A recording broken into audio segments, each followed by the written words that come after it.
خبردار حضور کے وفاداروں کے وفادار رہنا، خبردار ان کے پاس نہ بیٹھنا جن کے پاس بیٹھنے سے تمہارے دلوں میں حضور کی اولاد پاک کے بارے میں شک پیدا ہو، خبردار اس شخص کے پاس نہ بیٹھنا جو امام حسین ابن علی کے بارے میں کوئی کمزور بات کرتا ہو، بچنا،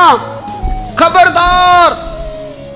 اس سے بچنا جو حضور کے صحابہ کے بارے میں بات کرے، بچنا اس سے، جو سیدنا ابو بکر صدیق کے بارے میں کوئی، دیکھو کیا مقدر ہیں صدیق و فاروق کے، جن کے گھر ہی رحمتوں کے خزینے میں، کیا کہا نبی پاک، حضور نے فرمایا میرے اوپر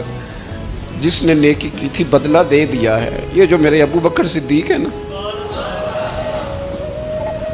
ان کو میں اللہ کی بارگاہ میں لے جاؤں گا، کہوں گا مالک تو ہی بدلہ عطا فرما۔ ایک ہاتھ میں جناب صدیق کا ہاتھ پکڑا، ایک میں حضرت عمر کا ہاتھ پکڑا، اور حضور مسجد نبوی سے باہر آ رہے ہیں، دیکھنے والے کی زبان سے بے ساختہ سبحان اللہ نکل گیا، کیا شان ہے، کیا مقدر ہے۔ تو حضور علیہ السلام رک گئے اور روک کے فرمایا تو حیران ہو رہا ہے نا،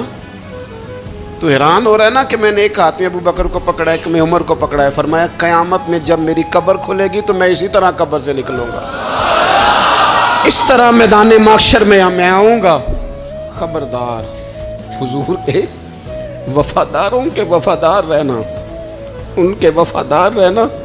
ان کے وفادار رہنا۔ بڑا عجیب دور آیا ہے، ہم نے یہ دور دیکھا ہے کہ لوگ حضور کے صحابہ کے بارے میں بھی بات کریں گے، اب نبی پاک کی اولاد پاک کے بارے کو بھی ڈسکس کیا جائے گا۔ اپنا منہ تو دیکھ، اپنی حیثیت دیکھ، اور پھر وہ بندے دیکھ۔